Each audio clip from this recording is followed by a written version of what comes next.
لن تنالوا البر حتى تنفقوا مما تحبون صدق اللہ العظیم۔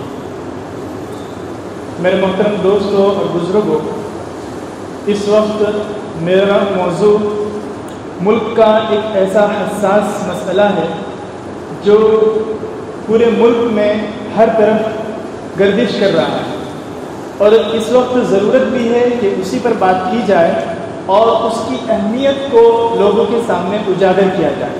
وہ دراصل وقف ایک کا مسئلہ ہے۔ وقف، یہ وقف کیا ہے؟ ہاں، آسان سے زبان میں، آسان سے الفاظ میں یوں کہیے کہ کسی بھی چیز کو اللہ تبارک و تعالیٰ کی رضا کے لیے اللہ کے نام پر وقف کر دینا اور اس کا فائدہ عام رہے اور وہ پراپرٹی اپنی جگہ پر برقرار رہے۔ یعنی وقف میں سامان صحیح طور پر برقرار رہتا ہے، لیکن اس کا فائدہ عام ہوتا رہتا ہے اور اس کا فائدہ جو ہے، اس کا نفع جو ہے لوگوں کو ملتا رہتا ہے۔ تو یہ آسان سے لفظوں میں یہ وقف کی تعریف۔ اب اس کو ہم اپنے یہاں کے علاقائی مثال کے اعتبار سے سمجھیں کہ یہ زمین جس پر مسجد بنی ہوئی ہے، یہ زمین پہلے وقف کرنے والے نے وقف کی کہ میری پراپرٹی ہے، میں اللہ کے نام پر وقف کر رہا ہوں، لہذا آپ اس میں مسجد بنائیں، یا جو واقف کی منشا ہے مسجد کے لیے وقف کرنا ہے تو واقف نے کہہ دیا کہ میں نے مسجد کے لیے وقف کیا ہے، آپ یہاں پر مسجد بنا سکتے۔ اب یہ جس آدمی نے وقف کیا ہے اس کی پراپرٹی نہیں رہی، بلکہ یہ اللہ کے نام پر وقف ہو گئی۔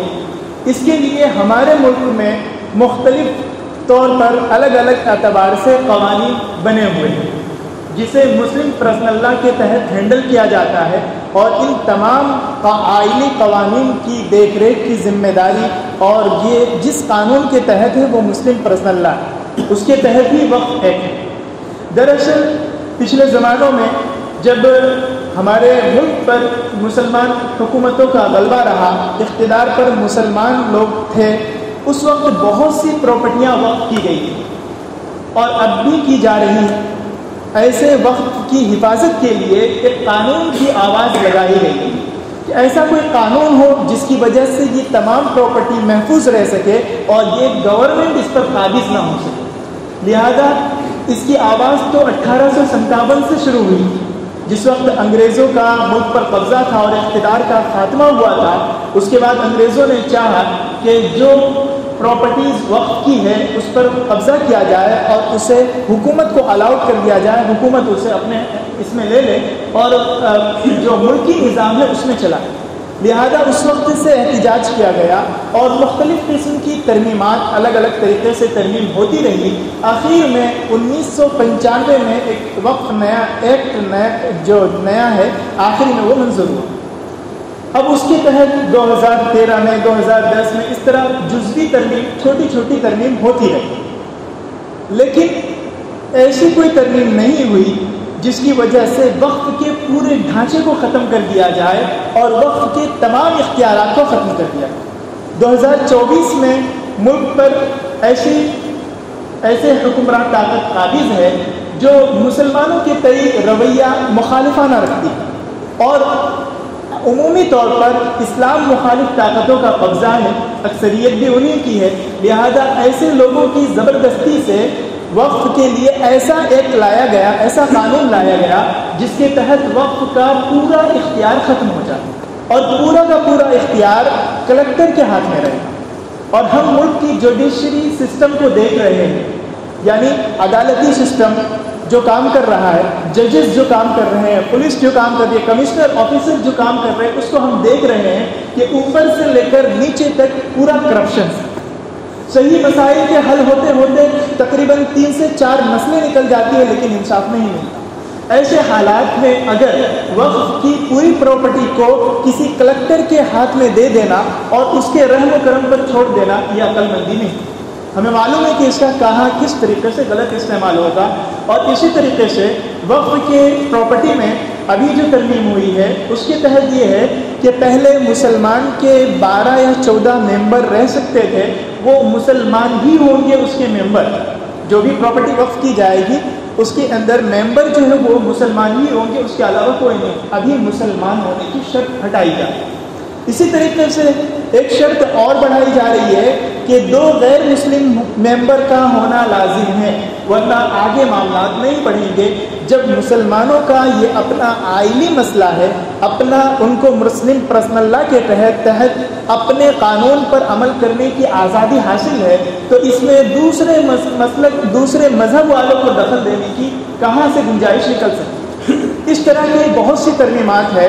یہ تو میں نے کچھ ترمیم کا اشارہ کیا۔ ایک اور ترمیم یہ ہے کہ وقف ایکٹ کا نام تبدیل کر دیا جائے، اور پتہ نہیں بہت لمبا چوڑا نام ہے، وقف کا جو ہے لمبا چوڑا نام رکھ دیا جائے، ترقیاتی کام کر کے انتظامی اختیارات کا کارکردگی اور ترقی ایکٹ۔ اب ظاہر سی بات ہے، ایک لمبے زمانے سے وقف ایکٹ کا نام ہمارے سامنے چلا آتا رہا، ہماری سب نسلیں اس نام سے واقف رہی، ان کے سامنے ساری چیزیں ذہن میں موجود۔ اب یہ لمبا چوڑا نام رہے گا، نیا نام رہے گا، تو دھیرے دھیرے اس کی سب شکل و صورتیں مسخ ہوتی چلی جائے۔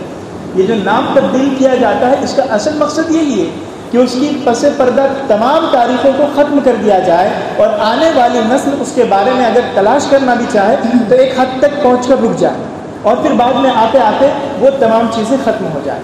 لہذا اس طرح کی بہت سی ترمیم کی گئی ہے، اور اس کے تحت جو ہے قانون جو پیش کیا گیا، اور یہ جو پارلیمنی جو جوڈیشلری ہے، پارلیمنی جو یہ سسٹم ہے، وہاں پر پیش کیا گیا۔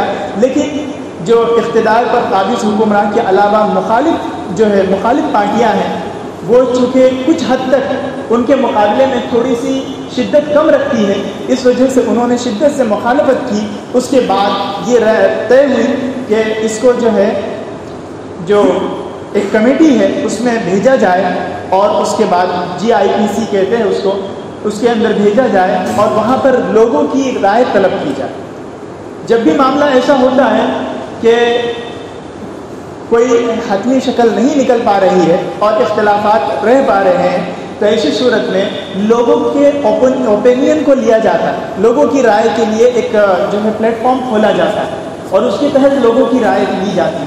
اور چونکہ ملک جمہوری ہے، لہذا یہاں پر اس طرح کی جو ہے پلیٹ فارم کھولا جاتا ہے، اور وہاں پر لوگوں کی رائے طلب کی جاتی ہے۔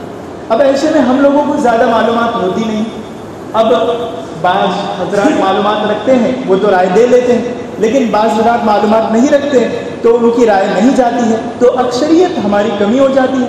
جب اکثریت نہیں ہوتی ہے تو ایسی صورت میں وہ ہماری ایک معمولی سی کوتاہی کی وجہ سے، معمولی سی سمجھیے غفلت کی وجہ سے، وہ ان کو اکثریت نہیں ملتی ہے، اور وہ اس کو ایشو بنا کر کے کہ آپ کی اکثریت کی طرف سے یہ رائے آئی ہے یا رائے نہیں آئی، لہذا ہم اس معاملے کو آگے کر کے آگے ہینڈل کر دیتے ہیں اور آگے جو ہے بڑھا دیتے ہیں۔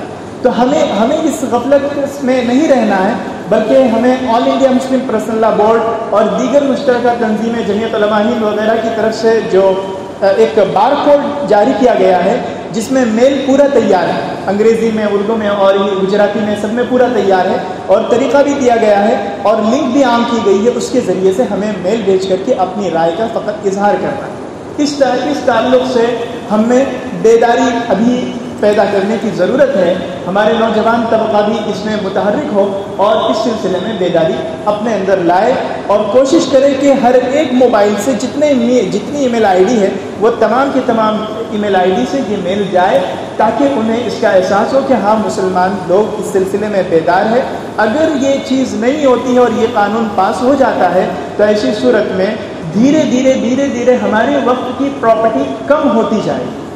تقریباً ابھی کسی صاحب نے سچر کمیٹی کی رپورٹ پیش کیا تھا، تو اس میں یہ بات بتائی تھی کہ پورے ہندوستان، پوری دنیا میں سب سے زیادہ وقف پراپرٹی ہندوستان ہے، اور دوسری بات یہ بتائی کہ پورے ملک میں سب سے زیادہ پراپرٹی، اپنے ملک میں ہندوستان میں سب سے زیادہ پراپرٹی جو ہے فورسز کے پاس ہے، یعنی جو فورس کا سسٹم ہے، ڈیفنس سسٹم وغیرہ، ہم مختلف قسم کی الگ الگ فورسز ہیں، ان کے پاس سب سے زیادہ زمین ہے۔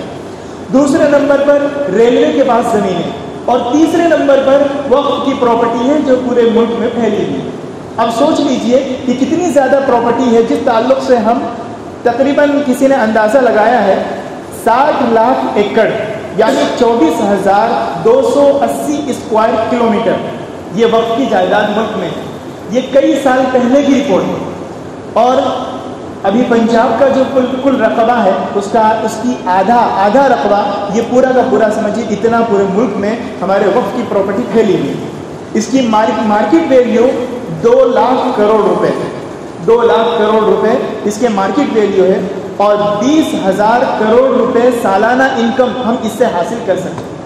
ہمارے مختلف قسم کے لوگوں کو شکایت رہتی ہے کہ ہمارے پاس رفاہی اعتبار سے بہت سی کمیاں ہیں, بہت سی سہولیات مہیا نہیں ہیں. اگر ہم وقت کی پراپرٹی کو صحیح طور پر ہینڈل کریں اور اس کو صحیح طور پر مینیج کریں تو یہ تمام شکایتیں ختم ہو سکتی ہے, کیونکہ سالانہ آمدنی تقریباً سالانہ آمدنی جو ہے 20,000 کروڑ روپے ہم اس سے حاصل کر سکتے ہیں. اب آپ سوچ لیجئے کہ ملک میں کتنی زیادہ جو ہے اس سے انکم حاصل کی جا سکتی ہے. اور اس وقت تقریباً 163 کروڑ روپیہ آمدنی ہو رہی ہے. 20,000 کروڑ روپے سالانہ انکم ہم حاصل کر سکتے ہیں, لیکن صرف اور صرف 163 کروڑ روپیہ آمدنی ہو رہی ہے. اب سوچئے کہ وقت کی پراپرٹی پر کس طرح ناجائز قبضے ابھی تک پڑے ہوئے ہیں. لہذا اس تعلق سے ہمیں بیدار رہنے کی ضرورت ہے. وقف کا سلسلہ یہ حضور اکرم صلی اللہ علیہ وسلم کے زمانے سے چلا آ رہا ہے. حضور اکرم صلی اللہ علیہ وسلم نے بھی 7 باغ کو وقف کیا تھا جو ان کے پاس کہیں سے آئے تھے. پھر یہ سلسلہ چلتا رہا. پھر لوگوں نے اپنے طور پر جو ہے اللہ تبارک و تعالیٰ کی رضا کی خاطر اپنی جائیداد کو وقف کرنا شروع کیا. حدیث پاک میں بھی آتا ہے, آپ نے بارہا سنا ہوگا کہ کچھ چیزیں ایسی ہے جس میں انسان چلا جاتا ہے لیکن اس کی کا جو نفع ہے وہ چلتا رہتا ہے. صدقہ جاریہ میں سے ہے, اور اس کے بعد ایسا علم جس سے لوگ فائدہ اٹھاتے ہو, ایسی اولاد جو ان کے پیچھے جو نیک ہو اور صالح ہو اور وہ نیک اعمال کر رہی ہو, وہ ان کے لیے صدقہ جاریہ بنتی ہے. لہذا وقف کی پراپرٹی بھی انہی پراپرٹی میں سے ہے جو صدقہ جاریہ بنتی ہے اور جس کا ثواب, جس کا نفع لوگوں کو پہنچتا رہتا ہے. لہذا اسی ثواب کی خاطر انہی چیزوں کو سامنے رکھتے ہوئے لوگوں نے اچھے جذبات سے بھی مختلف لوگوں نے وقف کیے ہیں اور آج بھی کر رہے ہیں. اگر ہم اس کی حفاظت نہیں کر سکے اور ہم اس کو صحیح طور پر جو ہے مینیج نہیں کر پائے تو آگے چل کر کے ہمارے لوگوں میں ایک خوف اور ہراس کا ماحول پیدا ہوگا اور اس طریقے سے جو مس مینجمنٹ کا شکار ہوگا اور سسٹم کی ناانصافی کی وجہ سے جو ہمارے لوگ وقف کریں گے وہ سب کا سب جو ہے سسٹم کا حصہ بن جائے گا. یہ سسٹم کی کرپشن کی وجہ سے پورا پروسیس میں ہی کئی سال چلے جائیں گے. اس وجہ سے اس تعلق سے بیدار ہونے کی ضرورت ہے. اور 13 دسمبر تک کا وقت ہے, 13 ستمبر تک کا وقت ہے. اس وقت تک کے لیے اسے جو ہے پورٹل کو عام کیا گیا ہے کہ اس کے اندر جو ہے پارلیمانی کمیٹی کی طرف سے جو ایک لنک جاری کیا گیا ہے جس میں آپ اپنی رائے کا اظہار کریں. اس میں کچھ کرنا نہیں ہوتا ہے, صرف اور صرف میل تیار ہوتا ہے اور اس میں سینڈ کا آپشن پہ جا کر کے آپ کو الگ الگ میل سے کلک کرنا ہوتا ہے. اس سلسلے میں جو ہمارے علاقے کے جماعت کے ذمہ داران حضرات ہیں اور دیگر اپنے اعتبار سے اثر و رسوخ والے ہیں, انہیں متحرک ہونے کی ضرورت ہے کہ وہ دیکھیں کہ ہمارے گھر میں یہ کام ابھی فی الوقت کا جو تقاضا ہے یہ مکمل ہو جائے تاکہ کسی طریقے سے اگلے معاملے میں ہمیں دشواری نہ ہو. اور جماعت کے جو ذمہ داران حضرات ہیں وہ بھی اسے اپنا کام سمجھیں اور ان کے چونکہ الگ الگ جو ہے کیا بولتے ہیں وارڈ نمبر بنے ہوتے ہیں تو اس میں آسانی ہوتی ہے ہینڈل کرنے میں کہ جماعت نمبر 1 فلاں حلقہ نمبر 1 اتنا نمبر. تو اس طریقے سے بھی اگر بیداری لائی جائے تو ایسی صورت میں بہت زیادہ یہ آسانی سے یہ کام ہو سکتا ہے. اور نوجوان طبقے کے جو لوگ ہیں وہ بھی اپنے اوقات کو یوں ہی ضائع کرتے ہیں. اسے دین کا کام سمجھ کر کے کم از کم اپنی آواز بلند کرنے کے لیے اس کو آپ اپنے طور پر اپنا کام سمجھیں اور بیداری پیدا کریں, اس طرح کی کوشش کریں. مزید ہمیں ایک تو کام یہ کرنے کی ضرورت ہے کہ ہمیں بیداری لانے کی ضرورت ہے. دوسری اس کی اہمیت کو سمجھنے کی ضرورت ہے. یہ بہت اہم چیز ہے. یہ ایک ایسا سرمایہ ہے جس سے ہم دینی مدارس, دینی مساجد, مکاتب کے نظام کو, اسی طرح اور بھی رفاہی اسپتال اور دیگر جتنے بھی غربا کی امداد کی ذمہ داری ہے وہ تمام کے تمام ہم اگر اسے صحیح طور پر مینیج کریں تو ہم اس کے ذریعے سے تمام کے تمام مسائل حل کروا سکتے ہیں اور اس کے واسطے سے ہم تمام مسائل میں اسے ہم لا سکتے ہیں. ورنہ نتیجہ یہ ہوگا کہ ایک وقت آئے گا کہ دھیرے دھیرے ساری پراپرٹیاں ختم ہو جائے گی. پھر ہماری بنی بنائی مساجد جس کے بہت سارے پٹیشن دائر ہے, تقریباً 120 پٹیشن اس سلسلے میں دائر ہے کہ پچھلے زمانے کے جو لوگوں نے وقف کیا تھا وہ چونکہ مسلم حکمران تھے تو انہوں نے گورنمنٹ کی پراپرٹی کو وقف کر دیا تھا، لہذا ان سے تمام جو مسلمانوں کے پاس جو وقف ایکٹ کے تحت جو چیزیں موجود ہیں ابھی اسے واپس لیا جائے، چونکہ یہ ملک کی پراپرٹی ہے۔ اس طرح کی پٹیشن تقریباً 120 عدالت میں زیر سماعت ہے، اور آپ کو معلوم ہے کہ ہمارے جوڈیشری جو سسٹم ہے، عدالت کا جو سسٹم ہے، وہ مسلم مخالف چیزوں پر فوری طور پر حرکت میں آ جاتا ہے، اور جب مسلمانوں کے جو ہے اگر مسلمانوں پر ماب لنچنگ ہو یا کوئی ایسا معاملہ ہو تو اس میں FIR تک درج نہیں ہوتی۔ یہ اس سلسلے میں زیادہ تفصیل کی ضرورت نہیں، چونکہ یہ موقع وقف کے سلسلے میں بیداری لانے کا ہے، تو اس کی اہمیت کو ہم سمجھیں اور اس کے مالی اہمیت کو اور اس کی دینی اہمیت کو بھی سمجھیں، ورنہ مساجد پر بھی تالے لگ سکتے ہیں، مدارس پر بھی تالے لگ سکتے ہیں، ہماری رفاہی کاموں میں بھی جو ہے دشواریاں آ سکتی ہیں۔ دوسری چیز کہ حکومت کی تمام وہ اقدامات جو آج کل آئے دن مسلمانوں کی مخالفت میں لوگوں کو اصل مدعے سے بھٹکانے کے لیے، مسلم مخالف ماحول بنانے کے لیے آئے دن جو کیے جا رہے ہیں، ان تمام پر متحرک رہ کر کے نظر رکھنے کی ضرورت ہے اور لوگوں کے سامنے لانے کی ضرورت، اور جو حضرات قانون داں ہیں، قانون تک ان کی پہنچ ہے، قانونی حضرات تک پہنچ، انہیں قانونی چارہ جوئی کرنے کی ضرورت ہے، اپنی ذمہ داری سمجھ کر۔ آج نہیں تو کل دوسرے کی باری ہے، آپ کی کیا بولتے ہیں، آگے چل کر کے آپ کی باری بھی آ سکتی ہے۔ اس وجہ سے تمام مسلمان ہمارے اپنے بھائی ہیں اور ایک جسم کے مانند ہے، اگر کسی پر بھی ظلم ہو رہا ہے تو ہم اپنے طور پر اپنی ذمہ داری سمجھ کر آواز اٹھائیں، تاکہ کم از کم جو ظلم ہو رہا ہے اس کے خلاف جب ایک جٹ ہو جائے تو یہ آواز ایک بڑی آواز کی شکل اختیار کر لے۔ تیسری چیز ہے عدالتوں پر نظر رکھی جائے کہ کس طریقے کی پٹیشن آئے دن دائر کی جاتی ہے، اس میں کیا کیا قانونی پیچیدگیاں ہیں، ہم اس سے بے خبر رہتے ہیں، اور ہوتا یہ ہے کہ پھر عدالتوں میں مختلف قسم کی پٹیشن دائر ہوتے رہتے، ایک سے ہم نمٹتے ہیں، مختلف قسم کے صرفے ہمیں لگتے ہیں، وکیلوں کو پتہ نہیں کتنے صرفے دینے پڑتے ہیں، اور اس کے بعد پھر ہمیں اس میں کامیابی نہیں ملتی کہ دوسرے میں کر دیا جاتا ہے۔ اسی طرح مختلف ایسے قوانین لائے جاتے ہیں جس کے تحت گرفتاریاں ہو جاتی ہیں، جو لوگ آواز اٹھاتے ہیں فوراً اسے گرفتار کر لیا جاتا ہے تاکہ خوف و ہراس کا ماحول ہو، اور اسی طرح جو قانون کے خلاف ان کے گھروں پر بلڈوزر چلایا جاتا ہے تاکہ دوسرے لوگ اس کے خلاف آواز نہ اٹھا سکے۔ اگر ایک ہی آدمی ایسا آواز اٹھاتا رہے گا، ایک ہی دو آدمی، چند گنے چنے آدمی، تو اسی طرح ظلم ہوتا رہے گا اور ایک ایک کر کے سب کا خاتمہ ہوگا اور دھیرے دھیرے سب کی باری آتی رہے گی۔ کیا اچھا ہوگا کہ تمام کے تمام لوگ ایک جٹ ہو کر بیٹھے، تمام تنظیمیں ایک ساتھ مل کر بیٹھے، اور جو بھی مسائل ہو تمام اختلافات کو بالائے طاق رکھ کر کے ایک جٹ ہو کر کے اس سلسلے میں غور کرے، اور جو قانونی اعتبار سے کارروائی ہو سکتی ہے، جو لوگوں اسلامی اعتبار سے شریعت کی روشنی میں جو کوششیں ہو سکتی ہے وہ کریں۔ میڈیا پر بھی نظر رکھنی چاہیے۔ آج کل اگر گوگل پر سرچ کریں گے وقت کے متعلق تو مختلف قسم کی ایک دم غلط سلط باتیں وہاں پر عام کی گئی ہے، جو ہمارے نئی نسلوں کو گمراہ کرنے کے لیے وہاں پر عام کی جا رہی ہے۔ ضرورت اس بات کی ہے کہ صحیح مسائل کے صحیح پیغام کو عام کیا جائے۔ دوسری چیز یہ ہے کہ ریاستی وقف بورڈ کو متحرک بنایا جائے۔ وقف بورڈ کے مختلف قسم کے جگہوں پر الگ الگ ممبرانز ہوں گے، اور اس کے تحت جو ہے لوگ جڑے ہوئے ہیں، تو اس کا پورا سسٹم کو اور اس کے پورے حساب کو، ساری چیزوں کو متحرک بنایا جائے تاکہ اس کی وجہ سے ہم گرفت میں نہ آ سکیں۔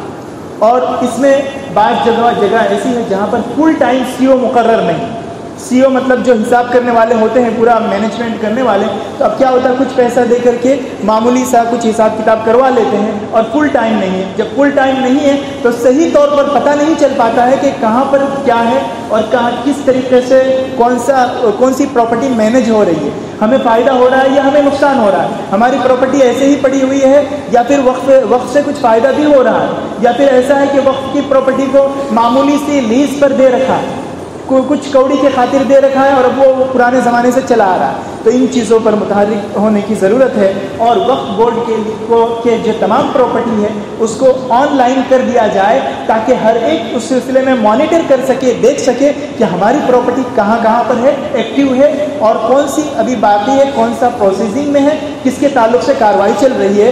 یہ تمام باتیں ہیں جس تعلق سے ہمیں کوشش کرنے کی ضرورت ہے۔ ہم سے جہاں تک ممکن ہو سکے یہ اس تعلق سے کوشش کریں، اور اس تعلق سے اور بھی ترمیمات ہے کہ سب سے پہلی تو یہ ہے کہ وقف ایکٹ کا نام تبدیل کر دیا جائے، تمام اختیارات کو ضلع کلکٹر کے ہاتھ میں دے دیا جائے۔ اس ایکٹ میں 14 ممبر کا مسلمان ہونا ضروری تھا، لیکن اب مسلم کی شرط ختم کر دی گئی اور 2 غیر مسلم کو مزید شامل کر دیا گیا۔ موجودہ ایکٹ میں صوبائی حکومت کے ذریعے ممبروں کا تقرر ہوگا۔ اس میں صوبائی حکومت کا کیا دخل ہے؟ یہ تو وقف انسان خود کر رہا ہے، تو اس میں اب باہمی مشورے سے اپنی رضامندی سے کر رہا ہے، تو اب آدمی وقف بھی خود اپنے اختیار سے نہیں کر سکتا، اس میں صوبائی حکومت کا دخل ہوگا۔ تو بہرحال چیف اور ممبروں کے تقرر میں کس کو رکھنا ہے کس کو نہیں رکھنا ہے، یہ سب میں بھی اس کا دخل۔ اور وقف جو کمیٹی کا جو سب سے بڑا عہدہ ہے چیف سیکریٹری کے برابر کا عہدہ، اس میں بھی مسلمان ہونے کی شرط کو ختم کر دیا گیا، یعنی غیر مسلم بھی اب اس میں شامل ہو سکتے ہیں۔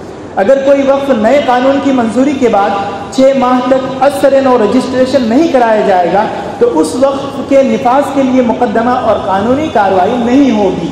یعنی 6 ماہ تک اگر رجسٹریشن کراتے ہو تو ٹھیک ہے، قانونی کارروائی کر سکتے ہو، ورنہ آپ نہیں کر سکتے ہو۔ مطلب یہ ہے کہ حکومت یہ چاہتی ہے کہ کسی طریقے سے اندھیرے میں جھونک کر کے 6-7 مہینے تک کے معاملے کو نمٹا دیا جائے اور تمام کے تمام وقف پراپرٹی پر قابض ہو جائے۔ اس طریقے سے مسلمانوں کے جو ہے ایک اس کو کمزور کرنا چاہتی ہے اختیارات کو۔ اسی طریقے سے وقف کرنے والا شخص کا 5 سال پرانا مسلمان ہونا ضروری ہے۔ یہ کہاں سے شرط ہے کہ حالانکہ کوئی بھی اگر اسلام قبول کر رہا ہے فوری طور پر تو تمام احکامات تو اس پر فوری طور پر لاگو ہو رہے ہیں۔ جب تمام احکامات لاگو ہو رہے ہیں تو وقف کا احکام کیوں نہیں لاگو ہوگا؟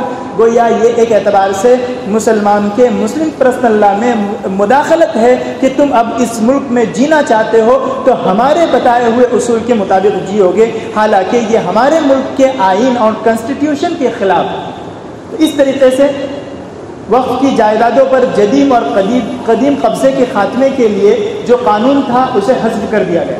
یعنی بعض ایسے قوانین تھے جو ابھی پچھلے پرانے زمانے میں قبضہ کیا گیا ہے، اس کی بازیابی کی جائے، اسے صحیح طریقے سے مینیج کیا جائے، ان تمام چیزوں کو حذف کر دیا گیا ہے۔ لہذا یہ تمام کی تمام ترمیمات ہے۔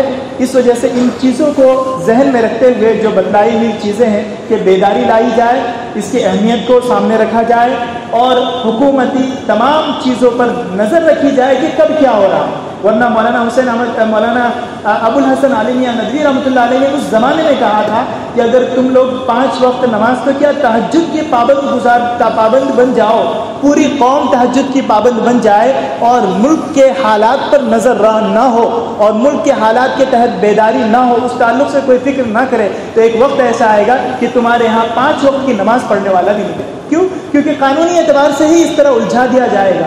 لہذا اس وجہ سے ملک کے حالات پر نظر رکھنے کی ضرورت ہے اور وقف بورڈ کے اندر جو ترمیمات ہو رہی ہے اسے ہم کسی بھی صورت میں قبول نہیں کریں گے۔ اس سلسلے میں جو بھی علماء کرام کی طرف سے رہنمائی کی جائے اس پر بر وقت لبیک کہیں اور اس کے لیے جو بھی کوششیں کی جائے قانون کے دائرے میں رہ کر آواز اٹھانے کی ضرورت ہے۔ اللہ تبارک و تعالیٰ سے دعا ہے کہ اللہ تبارک و تعالیٰ ہمیں اس ملک میں اپنے شعار کے ساتھ رہنے کے لیے ایسے سازگار ماحول ہمارے لیے فراہم کرے تاکہ ہم اپنے ایمان کو محفوظ رکھ سکیں اور ہم یہاں پر اس دنیا میں مومن رہ کر زندگی گزار سکیں اور یہاں سے جائے تو ہم ایمان کو لے کر رخصت ہو۔ ورنہ ایسا دن دور نہیں کہ اس طرح کی کوششیں کی جا رہی ہے کہ ہمارے اندر سے ایمان کی روحانیت ختم ہو جائے، مختلف قسم کی گستاخیاں کر کے ہمارے اندر سے یہ چیزیں ختم کی جا رہی ہے کہ یہ تو کئی مرتبہ ہوتا رہتا اس طریقے سے اہمیت گھٹائی جا رہی ہے۔